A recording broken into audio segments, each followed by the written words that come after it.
Շնորհակալություն, երբ որ սկզբնական շրջանում այս նախագիծը դեռ մի քանի տարի առաջ ընդունվում էր, դեռ այդ ժամանակ զորքերում, հատկապես պայմանագրային անձնակազմի մոտ, պայմանագրային ծառայողների մոտ բազմաթիվ հարցեր կար, որոնց մի մասը օբյեկտիվ էր, սուբյեկտիվ էր, միգուցե մի մասը էմոցիոնալ էր,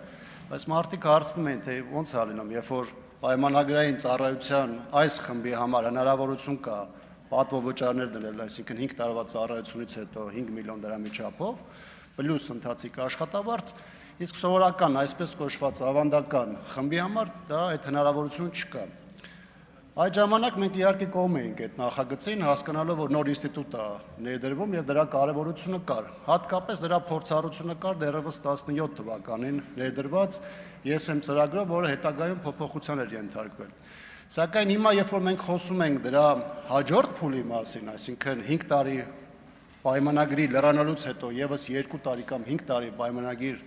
ստորագրելու մասին, ապա նույն խմբի մոտ շատ ավելի օբյեկտիվ հարցեր է առաջանում, թե ինչպես է լինում, որ մարդը, որ ավանդական այդ պայմանագրային ծառայության է դիմում, այսպես կոչված, պարտադիր ժամկետային ծառայությունը ավարտելուց հետո 3 տարվա պայմանագիր է ստորագրում, հետագայում այն լրացնում է 1 անգամ, 2 անգամ, 3 անգամ, շատերը 18-20 տարվա ծառայողներ են, այսինքն 5, 6 կամ 7 անգամ միգուցե դա երկարացրել են, եւ դա որևէ պատվովճար այստեղ չի ենթադրում։ Դրա համար անհավասար պայմաններ է ստեղծում, իրականում անարդար է, երբ որ մենք պայմանագրային ծառայության մի տարատեսակը այսքան մեծ խրախուսում ենք, ինչը ես ընդհանրապես կարևոր եմ համարում, բայց մյուս կողմից պայմանագրային ծառայության մյուս տեսակում, երբ որ մարդիկ տարիներով անընդհատ պայմանագրեր են երկարացնում, նրանց սպասով այս հնարավորությունը չկա, եւ ես կարծում եմ, եթե ոչ այս փուլում, ապա առաջիկա ժամանակահատվածում պայմանագրային ծառայության մյուս տարատեսակների համար եւս այս հանգամանքը պետք է հաշվի առնել եւ անպայման այս հարցը կարգավոր է։ Շնորհակալություն։ Գեգամ Մանուկյան համեցեք։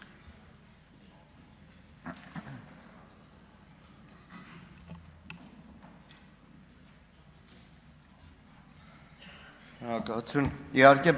շատ ուրախալի է լսել թվեր 700,000, 800,000, այո, զինվորականը շատ բարձր պետք է վարձատրվի։ Բայց այդ վարձատրության եւ ատեստացիայի ինստիտուտի ներդրման ժամանակ էլ ի սկզբանե այն բոլոր մեր մտահոգությունները, որ կային, ստեղծվելիք անհավասարությունները չեն փարատվել, դեռ ավելի են խորանում, որովհետեւ զինված ուժերում ստեղծում է լրիվ շարունակելով Տիգրան Աբրահամյանի խոսքը, լրիվ անհավասար պայմաններ։ Հիմա դիցուկ այսօրվա քննարկում ազգային ժողովում լսող օրինակ թիկունքային ծառայության շատ զինծառայողներ, որոնց ատեստացիայի դեռ հերթը չի հասել, ստանում են շատ ավելի նվազ աշխատավարձ, քան ատեստացիացած կամ պատվիրում ծրագրում։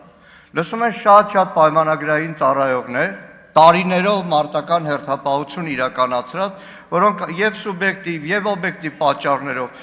ատեստացիայի այն անհրաժեշտ շեմը չեն կարողացել հաղթահարել, բայց գլուխը կախ, չարքաշ կյանքով շարունակում են ծառայել հանուն Հայաստանի Հանրապետության։ Եվ այստեղ է ամբողջ խնդիրը ատեստացիայով աշխատավարձի լոկ բարձրացում, թե համատարած աշխատավարձի, բազային աշխատավարձի բարձրացում, որը հնարավորություն կտար շատ ավելի արժանապատիվ ծառայություն իրականացնել։ Իրականում, պարոն Պապիկյան, այս անհավասարությունը զինված ուժերում շատ նմանվում է, օրերս դուք նոր մոդուլային զորամաս եք բացել, աչքովս ընկավ շարք կազմած բարձրաստիճան զինվորականների բատինկաները։ Հրամանը տվել եք, որ սպիտակ բատինկաներ պետք է հագնեն, բայց որտեղից այդ բատինկաները ով որ խանութից կարողանում է գտնել։ Եվ եթե նայեք լուսանկարները, Արամը Թորոսյան ձեզ տա, կտեսնեք, որ 4-5 սպա, բարձր սպա կանգնած է, ամեն մեկի հագին տարբեր բատինկա։ Շնորհակալ եմ։ Շնորհակալություն, Վահագն Ալեքսանյան։